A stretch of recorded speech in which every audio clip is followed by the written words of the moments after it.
Michael should have realized something was wrong the night his wife smiled while asking where he kept his life insurance documents. Most husbands would have ignored it. Michael didn't. He met Emily 2 years earlier on an international dating website during one of the loneliest periods of his life. At 35, Michael had already built a successful real estate investment company in Chicago. He owned luxury properties, traveled often, and had more money than time. But despite the success, his mansion always felt empty. Then Emily appeared. She was beautiful, elegant, and charming in a way that made him forget how guarded he usually was. Their late-night video calls stretched for hours. She laughed at his jokes, listened to his childhood stories, and constantly told him he deserved real happiness. Within months, Michael flew her to the United States. Friends warned him the relationship was moving too fast. He ignored them. Emily moved into his mansion 6 months later, and after a small private wedding, she officially became his wife. At first, everything felt perfect. She cooked for him, decorated the house beautifully, and constantly praised him for being the best man she'd ever known. But slowly, strange things began appearing in his life. First came the insurance policies. Emily insisted they needed security as a married couple. She convinced him to sign several documents connected to health coverage, accidental death benefits, and inheritance transfers. Whenever Michael hesitated, she acted hurt. "You don't trust me?" she would ask softly. Then there was Jason. Emily introduced him as her cousin who had recently moved nearby for work. Jason appeared constantly, at dinners, at parties, even at random shopping trips. Michael found it strange how comfortable Jason acted inside their home. Sometimes Michael would return from work and find Jason drinking expensive whiskey in the living room while Emily laughed beside him. Still, Michael said nothing, but he watched. Michael had built his fortune by trusting instincts other people ignored. And something about Emily's behavior never fully made sense. She always wanted access to financial information. She constantly asked detailed questions about his assets. She became strangely emotional whenever wills or inheritance came up. One night, Michael pretended to be asleep when Emily quietly left their bedroom at 2 a.m. He followed her. Downstairs, she met Jason in the kitchen. Their voices were low, but Michael heard enough to freeze his blood. "Once the new policy activates, everything becomes easier," Jason whispered. Emily smirked. "He still trusts me completely." Michael quietly returned upstairs before they noticed him. From that night forward, he stopped being a husband and started becoming an investigator. Secretly, Michael installed hidden security cameras throughout the house. He recorded phone calls, copied financial documents, and hired a private cybersecurity expert to recover deleted messages from Emily's devices. What he discovered shattered him. Emily and Jason were not cousins. They were partners, professional marriage scammers. For years, they had traveled between countries targeting wealthy, lonely men online.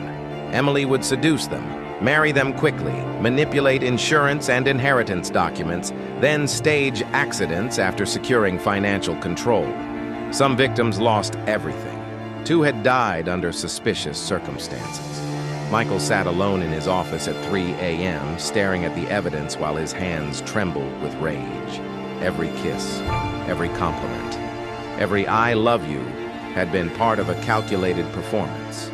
But instead of confronting them, Michael became even calmer, because he realized something terrifying.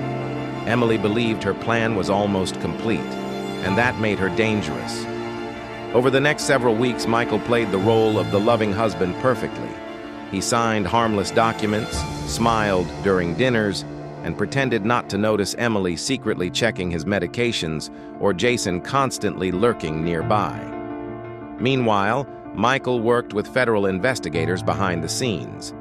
The FBI had already been tracking a network connected to fraudulent international marriages and suspicious insurance scams. Michael's recordings gave them the evidence they needed. Together, they created a final plan. Their wedding anniversary was approaching, and Emily insisted on hosting an extravagant dinner at one of the city's most luxurious rooftop restaurants. She wore a stunning red satin dress and acted more affectionate than ever.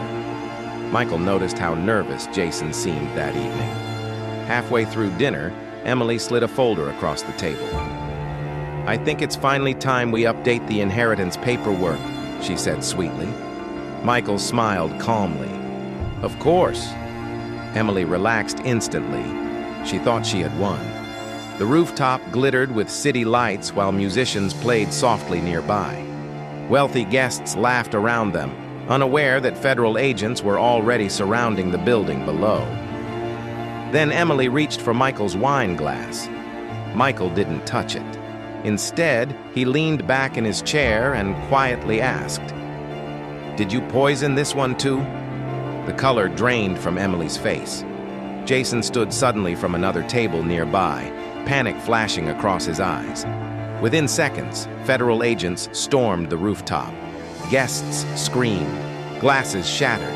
FBI officers surrounded Jason before he could escape, forcing him onto the ground while horrified diners watched. Emily froze in complete disbelief as agents pulled documents, recordings, bank transfers, and insurance evidence from their folders.